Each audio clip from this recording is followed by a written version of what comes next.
This is going to be a fantastic conversation. Welcome to the Matrix series. We are the Department of Critical Theory and Social Justice at Occidental College, also co-sponsored by the minor Gender, Women, and Sexuality Studies. Also, the Representation Project, which is an intersectional gender justice organization. And I am Dr. Caroline Heldman. I am joined by Professor Claire Crawford, who is teaching some fantastic courses in the fall that were just put up on the schedule in case you want to check that out. But let's jump right into this. I'll pass a baton to Claire, to Professor Crawford to introduce our fantastic guest today. All right. With us today, we have Dr. Dede Paul. She's a professor, researcher based in New York City. She uses her multidisciplinary background in computer science, communication studies to examine the cultural, interpersonal, psychological, and health impact of using human-centered technologies like social networking sites and online dating services. Dede's research has been published in top academic journals and has been featured in prominent media outlets such as NBC News, Newsweek, The Washington Post, Women's Health, Telegraph UK, and Business Insider. Thank you, Dr. Paul, for being with us here today. Thank you so much. Thank you so much for having me, Professor Crawford and Dr. Heldman. I'm gonna call you Claire and Caroline because we just talked about rotations and like Yes. saying doctors with Crawford and like that's not on brand as the kids would call it. So like I will take up the permission to please call you Claire and call you Caroline. Of course, Dr. Paul. Yeah. No, but before anything, I do want to say thank you to Dr. Heldman for so graciously just forwarding this invitation to speak on the Matrix. I have been in academia for close to 11 years, together with grad school and now being a professor. And I'll be the first person to say that academia can be a pretty ruthless place. Everybody knows the gospel of reviewer too. So within that space, when you get a colleague like Dr. Heldman who not only appreciates what you do, but also finds out unique ways to amplify your research and your voice, you really do have to appreciate that. So thank you so much for having me here and for encouraging me to share my research with you. And I'm so excited to do that today. Thank you. That is so kind. And your book is brilliant, which means you're brilliant. So let's dig right into your research. I mean, it's a great read. So for folks who haven't picked up the book yet, you should. Good. Thank you. Shameless plug. Shameless plug. So you've been writing about hookup culture on college campuses, and my students know what this is. Gen Z knows what this is. Most millennials know, but for other folks, what is hookup culture, and when did it emerge? Maybe why? Give us a little history here, and tell us how it's different from previous sort of dating or relationship culture. Yeah, I always like my talks to be more interactive. So as I'm talking about the research, please make sure, like, I don't know if they have the ability to send you some chats. So, oh, yes. I mean, I would love to hear your idea of what a hookup is, because I'm going to give you the answer, but I want to know what kind of preconceived notions are you coming with when you're hearing the term hookup, because I was very confused, and I am a geriatric millennial. I am teetering on the edge of being a boomer at this point. So I was very confused with this term as well, so much so that I had to do an extreme literature review to understand, somebody needs to tell me what the heck a hookup is. So the book's definition of a hookup, it has three components. It's first of all, it's a sexual encounter. There's going to be some amount of sex that's going to be in that encounter, whether it's going to be full like sexual sex, that is penetrative sex, or is it just making out, holding hands? It's up to the two people who are involved. So it usually lasts one night, and it's between two people who are strangers or brief acquaintances. And like I said, some physical interaction is expected, but it may not include sexual intercourse like kissing, or if you throw it really back in the day, I heard this term called necking, which I really have no idea what that is, but you may neck if you choose to in a hookup. So that is what hookups are supposed to be. Whether Gen Z is enacting hookups that way or not, now that's for us to find out through the course of this conversation. Necking. Okay, so anyone who knows what the term necking means is dating themselves. Yes, exactly. Very fruitful relationship. Yeah, no. I mean, based off of your definition, I have definitely experienced these things directly in relation to Yeah. dating apps, right? Like, had a wild night in Houston while I was on a family trip and got woke up somewhere with my mom calling me 20 times in some random girl's apartment. But that's a longer story. But getting into like your book examining how dating apps have transformed hookup culture on college campuses.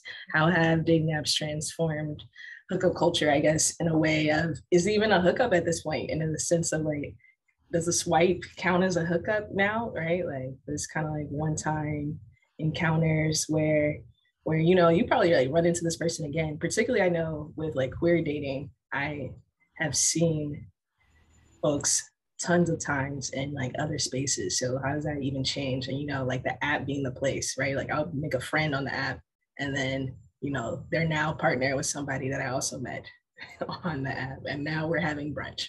Yeah. Yeah. Yeah. It's become a socialization tool, and very like not very often do like students when they use dating apps they go in with the intention to hook up. It just happens, so they don't have a clear idea. Which thank God they don't, because how weird is it going to be to say, oh, I'm logging into this app solely to find out a sexual partner? Now that is cause for concern, but thank God they're not doing that. They are just seeing where this goes, and if it lands somewhere, it lands somewhere. But if it doesn't, uh, at least it's a hookup. That's the vibe. That's the I don't like the fact that I just used the word vibe, but like that's that's what Gen Zers use. Like, that's the energy that the apps are serving, and that's what I part of the results is that they're not exclusively looking at these apps just to find out hookup partners. It's just happening as a result of these casual interactions. So we do have a comment from Tristan. Hookups, so there are different types of hookups, right? Hookups don't have to be just one-offs. It implies there's no expectation of a relationship outside of sex. So can you tell us maybe the difference between the one nights, a one night hookup versus like friends with benefits? What Yeah. different types of hookups are there? Yeah. Some scholars really went super mathematical on this one. So, like, stay with me on this, because they drew an x-axis and they drew a y-axis. I'm not kidding. So they said, okay, on the x-axis, you have friends and strangers, and on the y-axis, you have frequently and one time. So if you are hooking up with a stranger or a friend one time, this is the one night stand zone. If you are hooking up with a stranger multiple times, then this is the booty call zone. And if you're hooking up with a friend multiple times, then it's friends with benefits. But what if you're hooking up with somebody who's not really a friend multiple times? Now we have to create a z-axis for that. So, and that's where the holy grail of hookups resides. So if that brings some clarity on the different variations that sexual relationships can manifest in the Gen Z space. And I thought that X to Y axis, stranger to friends, multiple times to one time sexual encounter, really helped in me understanding, okay, what is the landscape like? Hmm. And can you talk to us a little bit more in terms of really diving into the details, some of the intersectional findings about how apps have shifted hookup culture? Yeah, and I do want to throw it back to two studies that I read because I was just so bored during the pandemic. And the reason why I picked up those books, and that one of the books is Dr. Hellman's colleague and co-writer Lisa Wade. So I was doing my research on dating apps solely. And the big narrative in the dating app research that happens in the social sciences is the ways in which dating apps are being used, what kind of relationships are coming off of there, the kind of communication that transpires between dating app partners, etc. And one word that I kept hearing on and on again in that literature was Tinder is being used as a hookup app. So I got really curious about what is a hookup? And that's when I found out this book called American Hookup: The New Culture of Sex on Campus by Lisa Wade. And she does a fantastic job of interviewing students. And this is like 2016. I think like it was a multi-year study. And the book was released in 2016-17. And she described hookups the way we see it in popular TV. So she dilutes hookups into a 5-step process. So she says hookups include pre-gaming, grinding, initiating a hookup, doing something, and establishing meaninglessness. And I'm like, this is great stuff.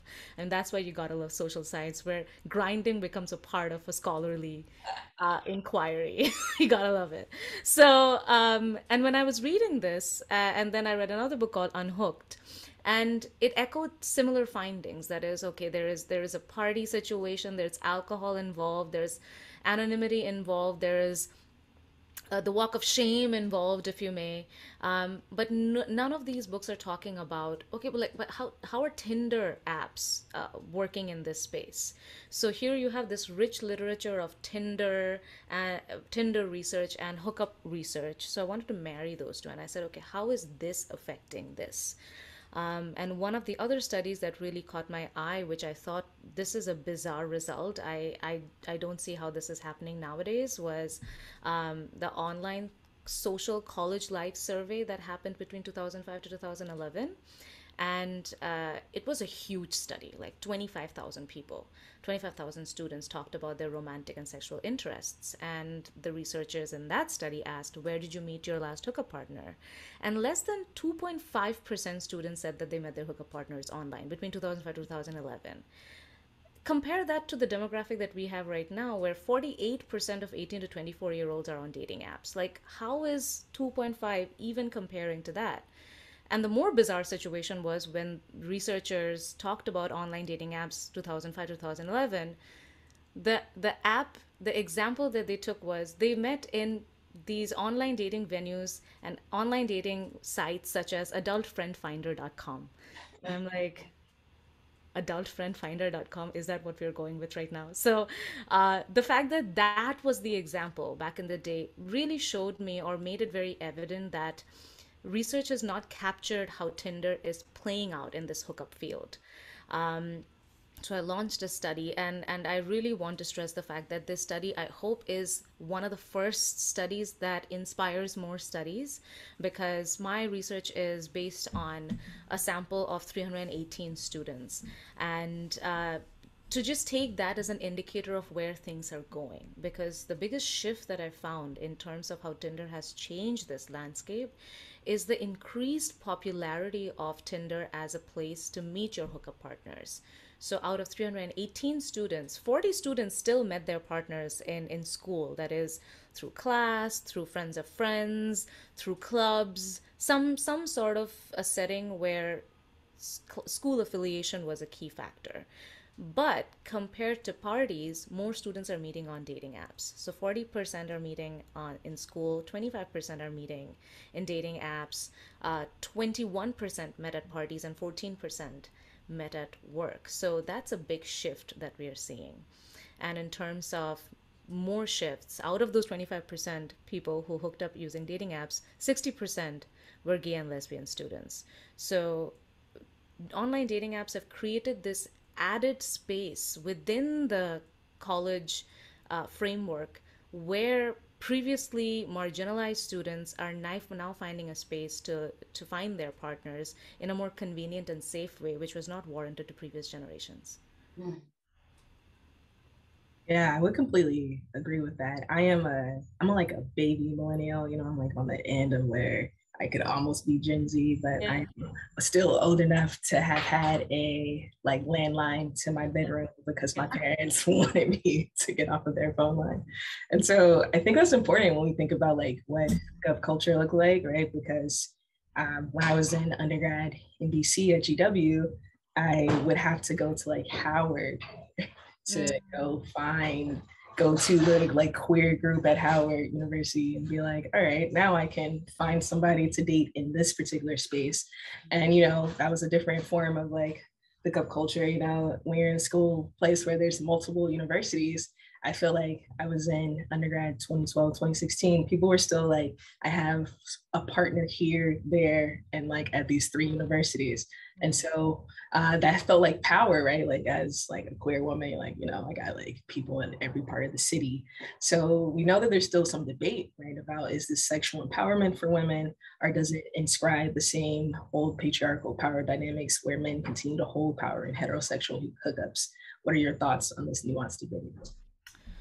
Yeah, so I was digging through some more statistics that I could pull from, which indicate some of these heteronormative, like patriarchal norms that are so invisible and so baked in that we don't even stop and think, oh my gosh, I'm enacting something that I'm revolting against in speech, but enacting it in real life without even being aware of that. One of the places where I found that to happen is the way women talk about their hookup encounters and self censor themselves.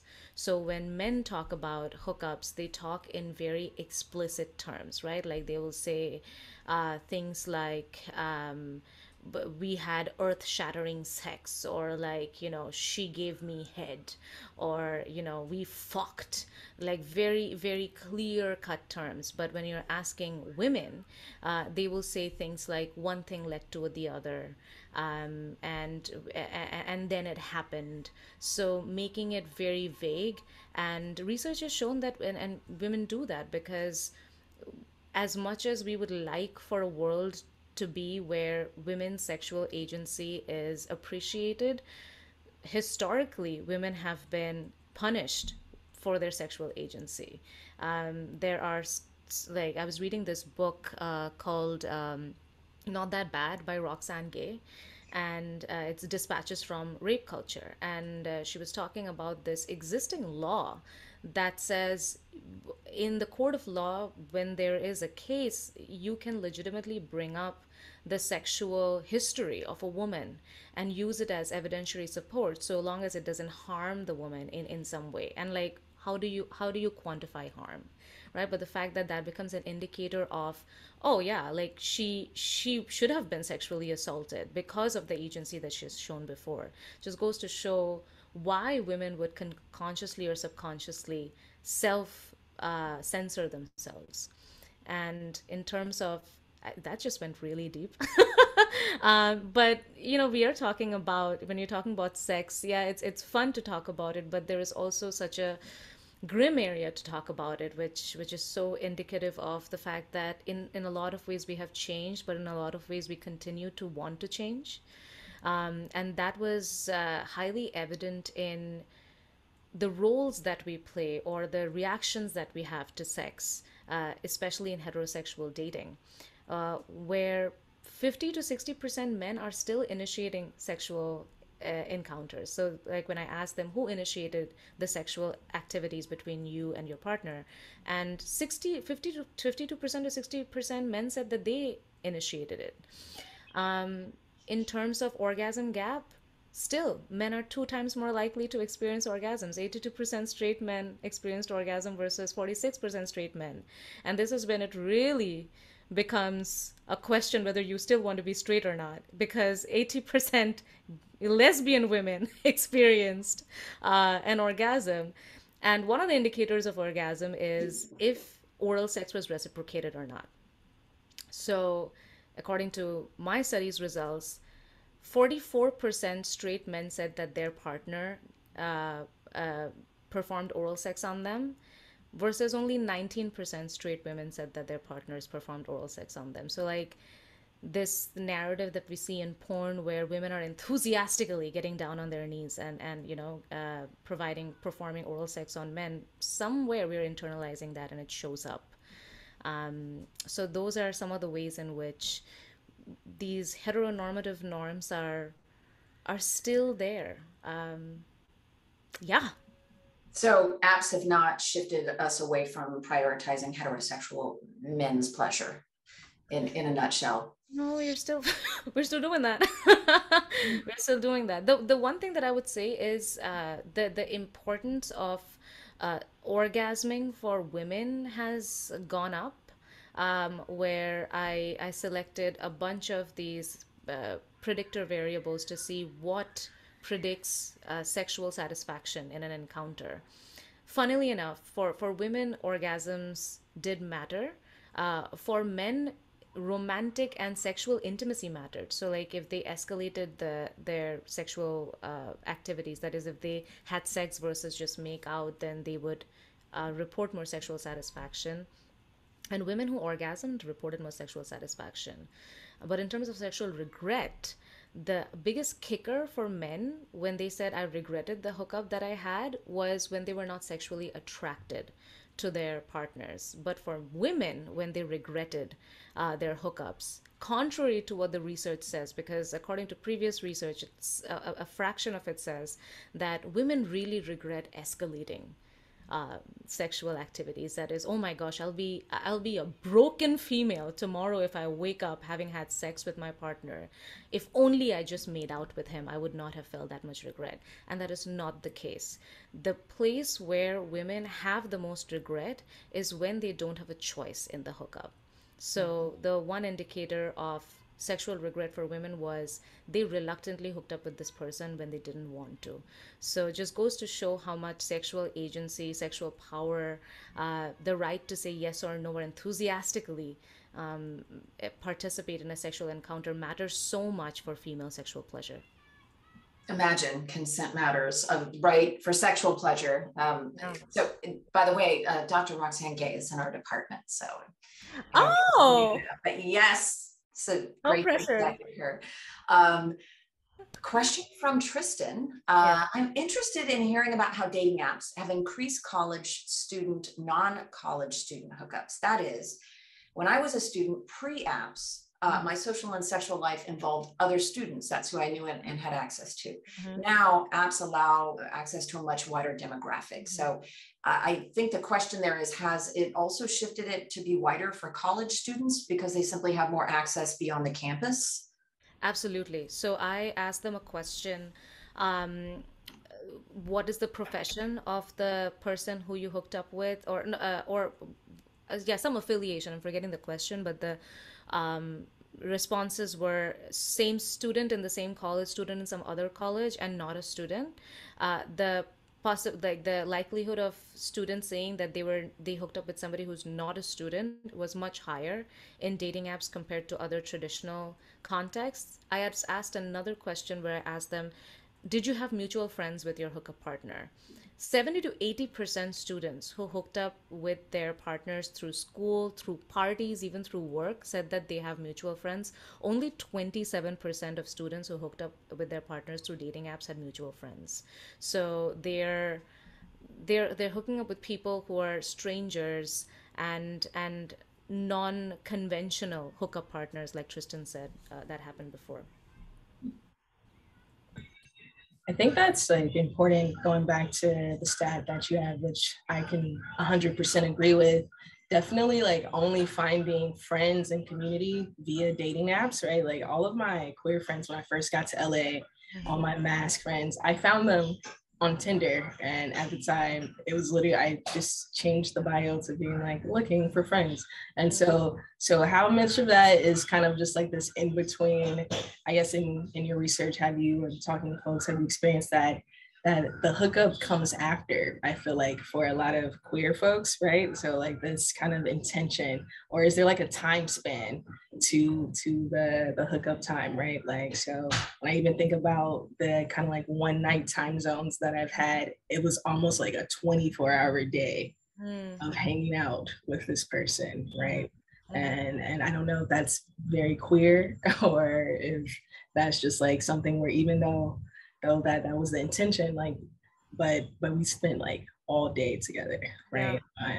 And that has happened a couple times, and like, you know, like I have had friends who had Tinder dates last entire weeks, right? Where they're spending the entire week with somebody and not going back to their apartment. So I Mhm. wonder, like, does the time matter? Like, what is the queerness of Tinder life and dating app life? Mm. Yeah. Um, Hanging out is 100% a part of the hookup script. Mm-hmm. So I ask them, like, tell me in detail what happened during the night or the day when you hooked up. Like, don't spare any details. Some of the students were like, why are you being so sneaky? That, I mean, full disclosure, I surveyed 932 students. I could only get 318 answers out of that because a lot of them were like just half, or some of them didn't, like, just didn't want to disclose, which is completely fair.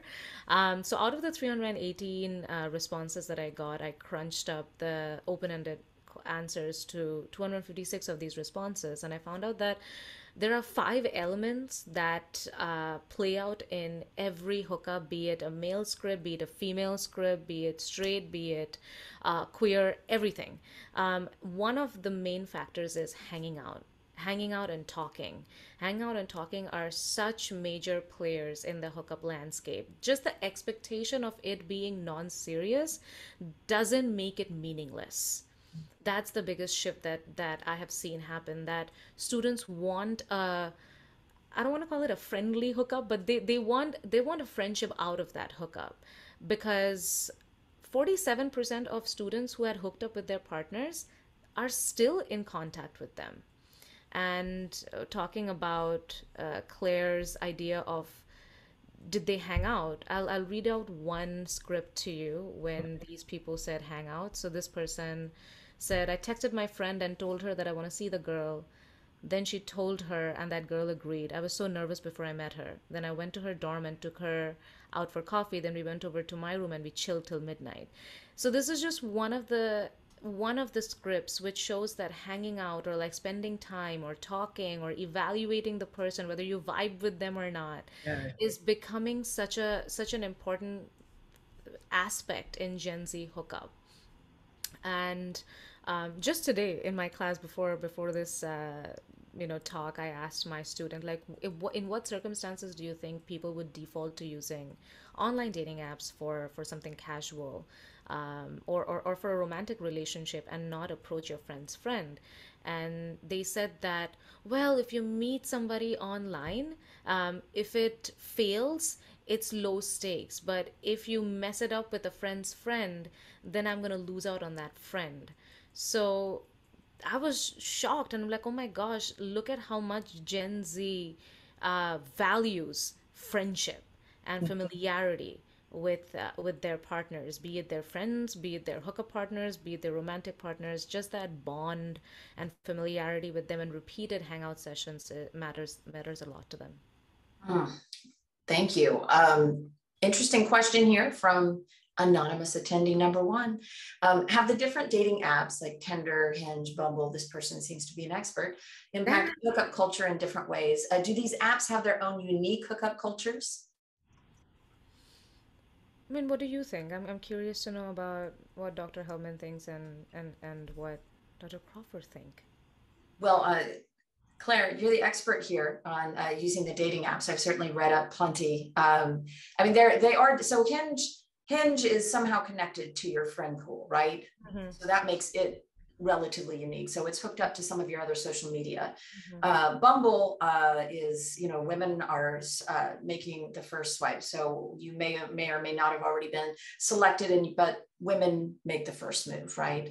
And so there's definitely some, there are different dating styles.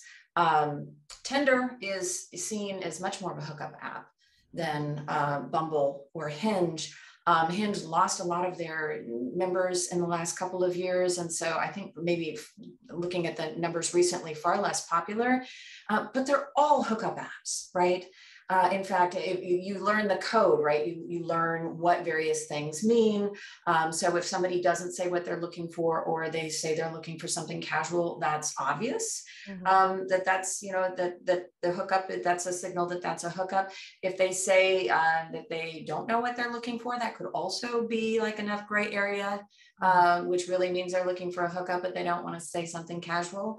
And then if they say they want a relationship, that's supposed to be code that it's not a hookup, right? Or that they're not looking for that. Although I will say anecdotally, plenty of my friends report that indeed someone will say that they want a relationship, but really they're on the apps to hook up. So it does seem like, even though there are variations in these different apps, the most popular apps, They're all primarily used for hooking up. But Claire, has that been your experience or what you talk Yeah. about with your friends? Yeah, I think that's definitely been the experience. Even there's also the app Her, right? That a lot of folks use for like lesbian hooking up or friendships or whatever. And I think it doesn't really matter, right? Like it depends on the person. Because also sometimes, when people get desperate, they got multiple pages on profiles on different apps, and so you like run into the same people over and over again. And I really found that it depends on the person, right? And so even when we think about like what people are actually saying, do they actually mean it?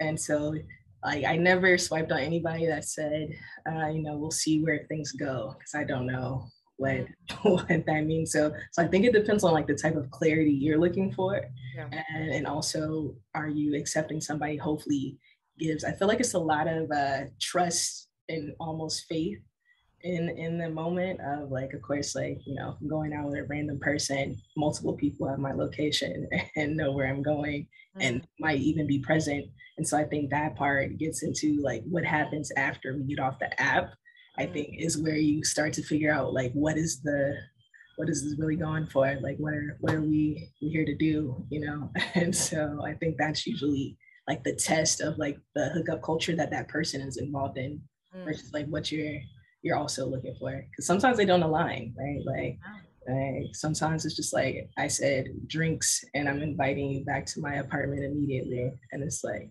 you know you're not going to get to know where I live, so you're not coming to my apartment, and also I don't know you that well, and we had like 2 drinks. Like this feels like a negative space kind of thing. So I think it's like what happens after you get off the app, because sometimes people can be super nice. What's good, what's up, here's my number, let's meet a Yeah. couple of days later, and then you're in the situation, and then I think that's when you have to like figure out what the culture is. Yeah.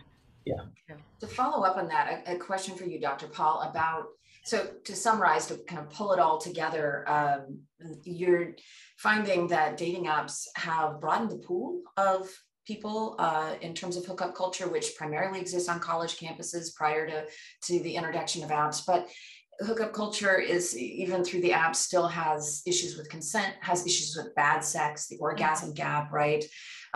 Issues of regret, all of it's both reflecting and reinforcing some of the patriarchal norms in heterosexual hookups, although it sounds like there's a little, less of that in hookups that are not heterosexual. But one thing that pops into mind from, looking at hookup culture research over the years is a consistent pattern where people say that even though they are hooking up, what they're really looking for is a long-term connection, a relationship. Mhm. So do the apps make that easier in hookup culture? I to make that easier, as in to establish a romantic relationship with somebody who had just hooked up with. Yeah, I mean, in the sense that people are from years of studies, people who engage in hookup culture are not satisfied with it, right? It's Mm-hmm. not, they're looking for something longer term or more than that generally, right? A majority of both men and women. And that was what was so surprising. I remember when first looking at some of these studies where men were just as likely as women to actually want a relationship. So do apps help with that? Because hookup culture is this place, that doesn't quite give most people what they want. Mm. Do apps get you there? Apps are a double-edged sword, where you have so many options. Um, and yeah, it gives you a sense of freedom as well. And I do want to take some of the, like, one or two questions when they talked about like safety and consent and clarity.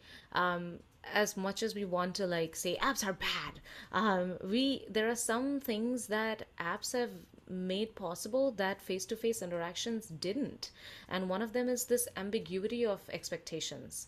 For better or for worse, apps make it very convenient for us to state our intentions, because this question, like, what are you looking for, the nobody asks that when you're meeting somebody face to face, but the fact that that's just the de facto in an app says that, okay, I want to know where you're coming from. And when you are on an app, you're getting primed for sex. So it's not like you're going from a 0 to 100 when you're doing something sexual with this person. Maybe you have put some suggestive photos. The scholarly term for it is thirst traps. So you've done that. You have probably sexted this person. You've done something sexual to get to a point where you know clearly that this person wants to do something sexual with you. This progression is much more protracted and clear in dating apps. Say it if it is the culture of sex, but to do that when you meet somebody through a dating app is much more normalized than if you meet somebody through your friend's friend, where a lot of it is ambiguous. So in terms of that, it really does make hookups more clear, that okay, it's convenient, it's clear. Where the burnout happens is what Claire was talking about, that is the matching of intentions, because together with enacting the hookup script, there's also something called the intrapsychic script that happens, that is the fact that I kissed you, what does it mean for you, what does it mean for me, right? So that match, that in the matching of intentions is so few and far between, where people who meet through dating apps who want to do something serious are so burnt out because in the middle of the road it falls out, right? Because everybody is like, I can't commit.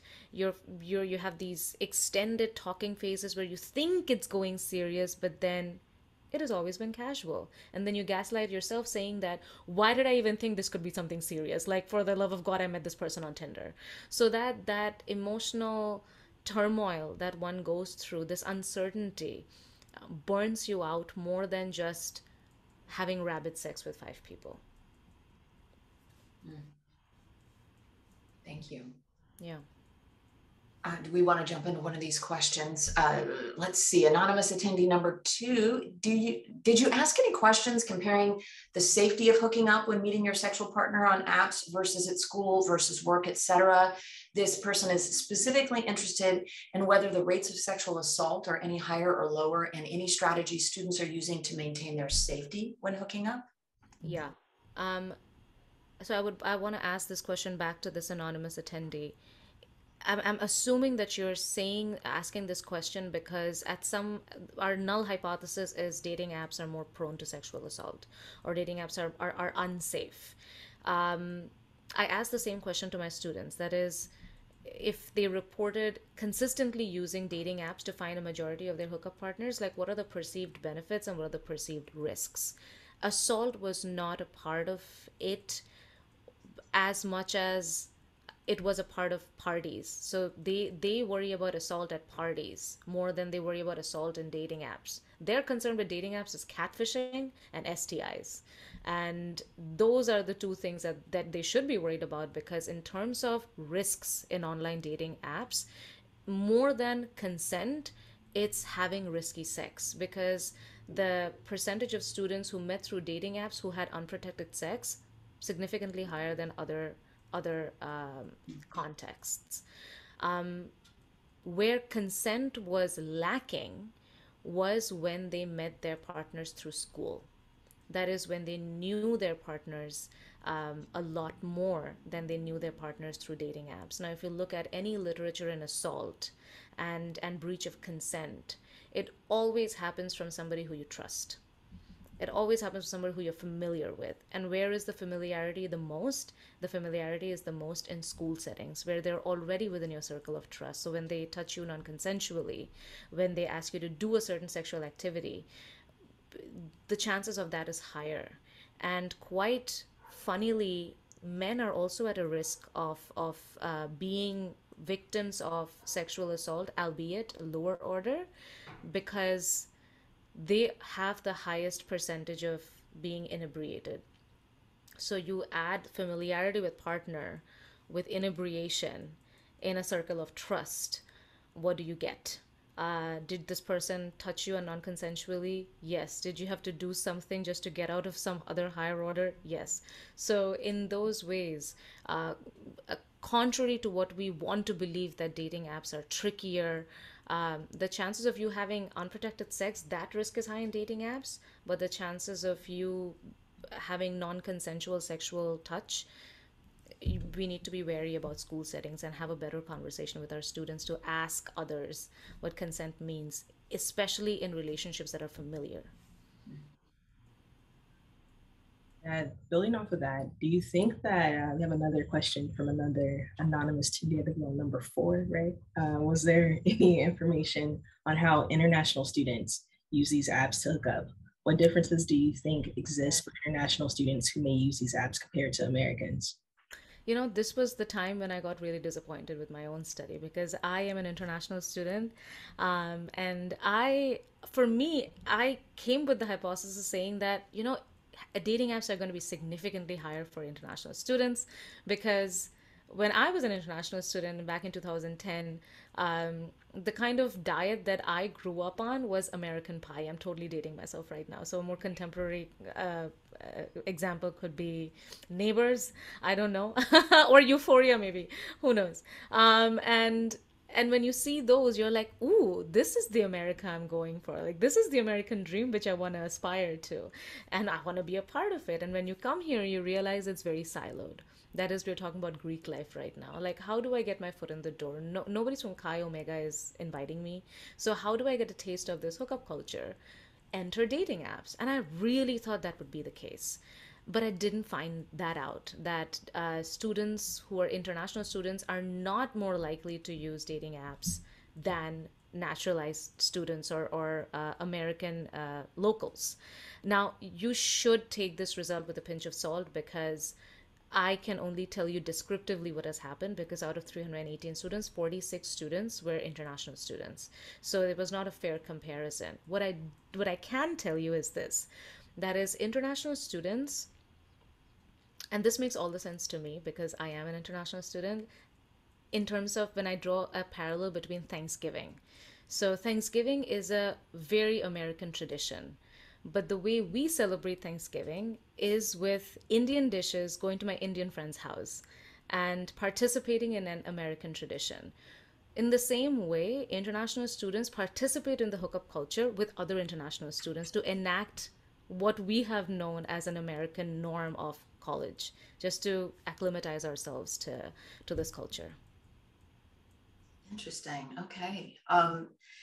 We're going to pivot back to some questions and then go back to the audience questions, and we'll hopefully get this all in. I'm going to combine some questions here, multi-part. Dr. Paul, tell us a bit about your journey, because there may be some people who are, young scholars who are aspiring to be academics, or maybe not aspiring to be academics, but want to follow in your footsteps. You have a very unusual specialization, right, in computer science and communication studies.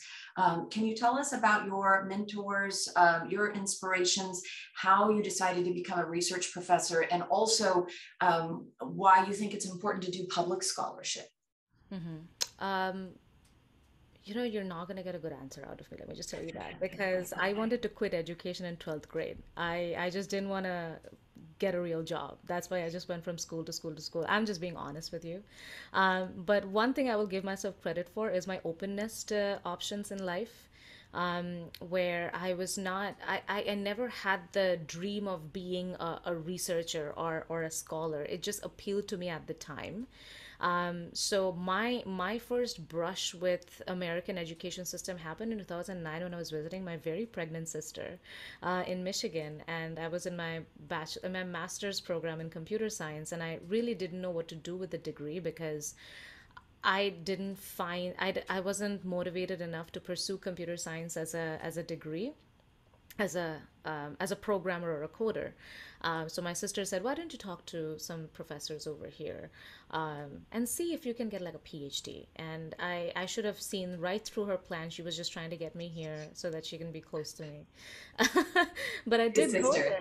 My sister, she's a good sister. And the professors over here, they said, "Oh yeah, like you can totally do a PhD in communication with a background in computer science." Now, during that time, it seemed very far-fetched, but right now it's such a seamless transition because how can you think about communication without technology?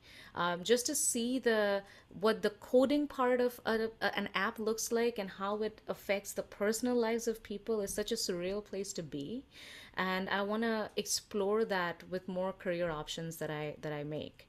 For now, the career option was get into user research. That is, how are these apps affecting people's sexuality, their individuality, their sexual relationships, their personal relationships.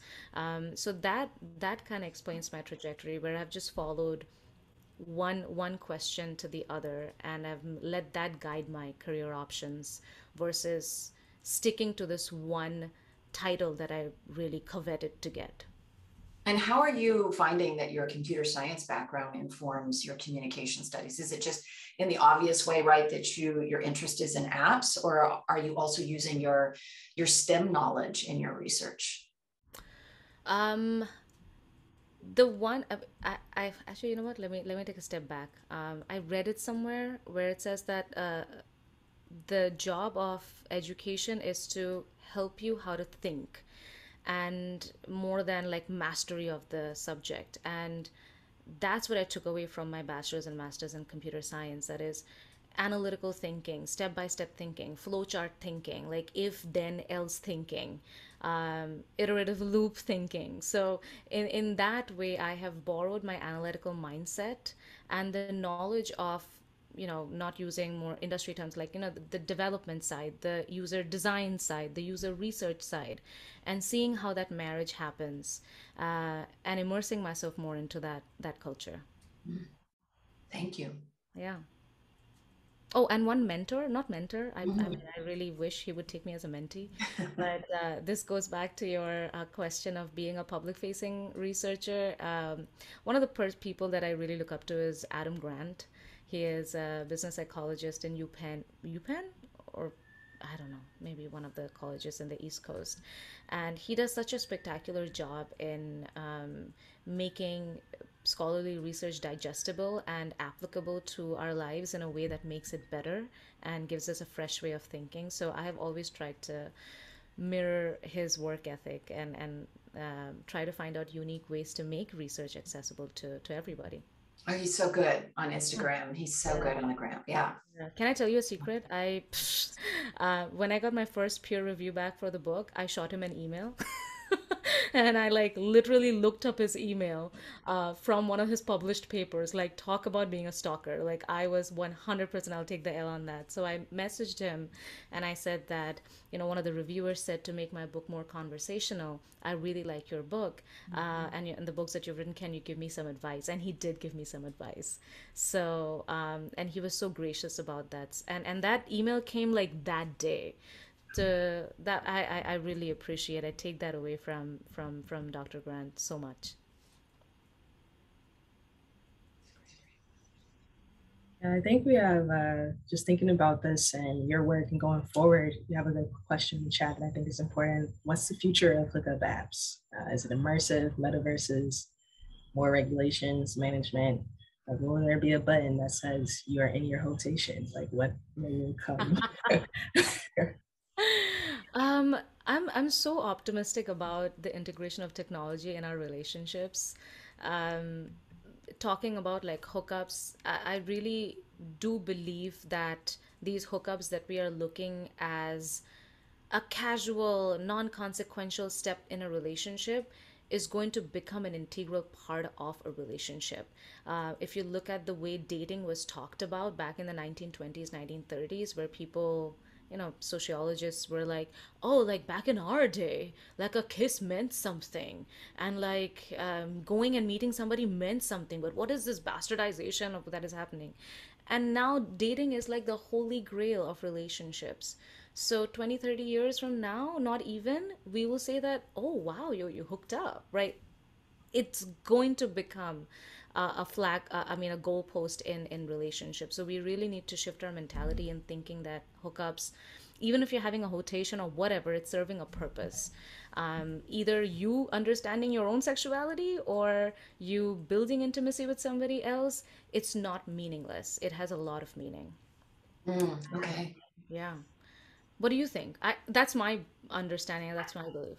My brain, as soon as you said that, I thought, oh, yeah, every generation turns around, studies, looks at academics, look at what's coming up next. And there's always this kind of moral veneer, right? Because I think as humans, because things aren't the way that it was when we came up, that we automatically think it's bad. And I'll say, I fell into this when I started doing hookup culture research about a decade ago.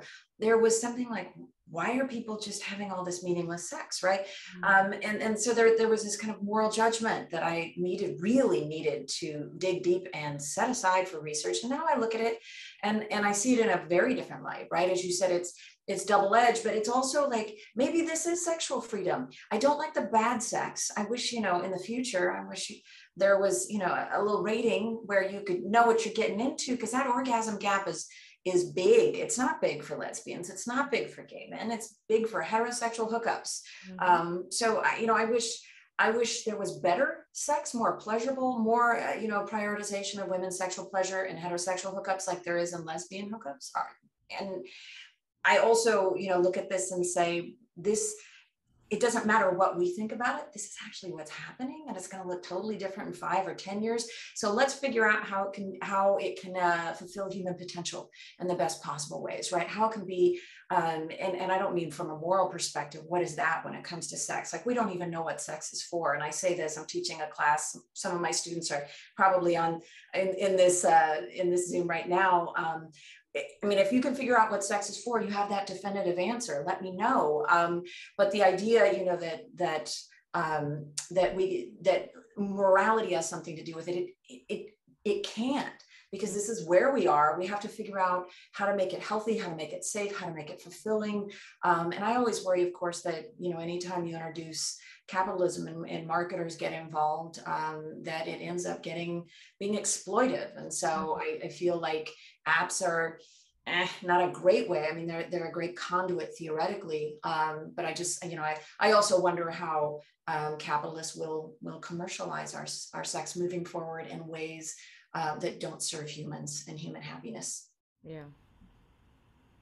I know this all makes me think about, I don't know if you all have seen, not to plug anything that Amazon does, but there's the show Upload, and it's about the future. And then they have like a little moment in there where they have this app called Nightly, right? And so it comes with like cameras, like everybody puts on a body cam basically before having a sexual act. And, you say that you consented, and then you get to like rate on stars level, like this person who you're hooking up with. And then of course, that idea that if you rank them low, then nobody else has to deal with like this person. So I can imagine something like that coming in when we get into like answers and questions of safety.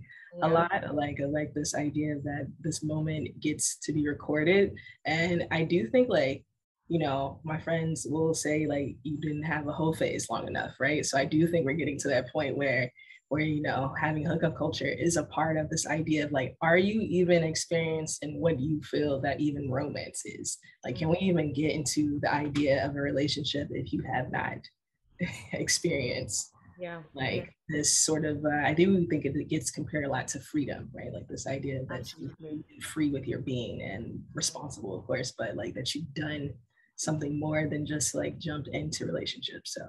So it will be interesting to see like how far that keeps going and how normal it is, and how that changes like the structures of relationships and how we relate to people, particularly when it becomes like cycled in the same like friend group, and what that actually looks like. This is the future of our lives. Just like, we won't have mothers and fathers. We'll just have like just a slew of people we hooked up with. Like, yes. And what if that is what we have? Are humans going to be happy? That's the question, right? You're going to feel fulfilled. Last question. I think dating apps might lead to more coercive relationships if students are hooking up with adults. So college students obviously are adults. I don't know if that's referring to high school students or, but did you see any of these dynamics emerge because of apps giving older people access to younger people and vice versa? I did measure for their age discrepancy, and there was not a huge age discrepancy, but there is an openness to sugar dating though. Tell everyone what sugar dating is. For sure, some folks won't know. Yeah, so sugar dating is compensated dating essentially, where a sugar mama or a sugar daddy will pay you money in terms of cash or an allowance or gift cards or vacations for you to give them a GFE or a BFE, that is a girlfriend experience or a boyfriend experience. And that experience may include having sex with them, sexting them, sending a picture of your feet, going and escorting them to movies. Take your pick. It depends on the arrangement that you come up with, your sugar mom or your sugar daddy. Pronounced a percentage of gay men as sugar babies in these apps. So I don't know what that means. I haven't made an educated like therefore statement about it. But that's what the data shows, that in terms of being in not coercive but compensated relationships with adults. And that's going to be news for some folks, right, who are listening to this podcast. Did you run across much FinDom, financial domination? I know that is, my students are telling me that this is the next big thing. What is FinDom? Sorry. It's dominance play with finance. So it's basically you're draining someone's finances, or they're engaging in financial acts. You're engaging in financial acts of dominance over them, which generally involves, going to an ATM and spending a lot of money or going on a shopping spree. So I'm just wondering if, maybe it's just my students who are out living the Oh, is it with like really older adults or yes. Facilitated through apps, some specifically for FinDom, but also they've had success. In the last couple of years, this has come up with students, in research telling me about these experiences, and it's oftentimes just through mainstream apps as well. So sorry to end on that super random question about. No, but that is great. An indirect answer to that is these sugar dating apps, they're advertised as almost like a financial relief program, where they say, oh, you are being crippled with debt, like you're an adult now, take ownership, like this is a way where you can pay off your debt. None of these students are using their sugar money to pay off their debts. It's all for discretionary income. It's all for shining their Gucci's and the Pradas and the Dolce and the Gabbanas. So is that FinDom? Maybe, because a median dollar amount that they're earning is $1,500 per month, which, and I'm like, why was I even a graduate assistant? So, It sounds same alley, yeah. Yeah, it's that, and they have to do something sexual. That expectation is there. But are they having like sex with their partner, with their sugar daddies or sugar mamas? Some of them are, but not a lot. Not everybody. Yeah. Claire, did you have something to add? We have time. No, I mean, I think like my friends, we call it the glucose provider culture. It's definitely the next angle. And I have known people who participated in financial domination, kind of like where basically they don't even have any sexual connection with this person. It might even be random, and they'll get like the person's card. They need the person like twice, and then they get the person's credit card, and the person will call them like while we're eating and spending hundreds of dollars on a meal or at the club. Like, you're spending all of my money, right? Like, and that's is turning them on, but we just keep living. So it's it's a good, like, beneficial relationship. I wonder if these are like tax deductible. Yeah, so I've definitely seen that. I do think that's like the next kind of the next big thing. Yeah. Okay. Well, on that note, we predicted the future. We've talked about how hookup culture differs from previous dating cultures and how technology has even shifted that culture. Dr. Dede Paul, it's just truly an honor to have you on the show. And you are, I know I already used the word brilliant, but you just are, and everyone should check out this book. It's just, the storytelling woven in with the data is just, it's a great book to read, super informative. So everyone check it out. And thank you so much for joining us. Thank you so much for having me. Thank you. Thank you so much. Bye. Bye.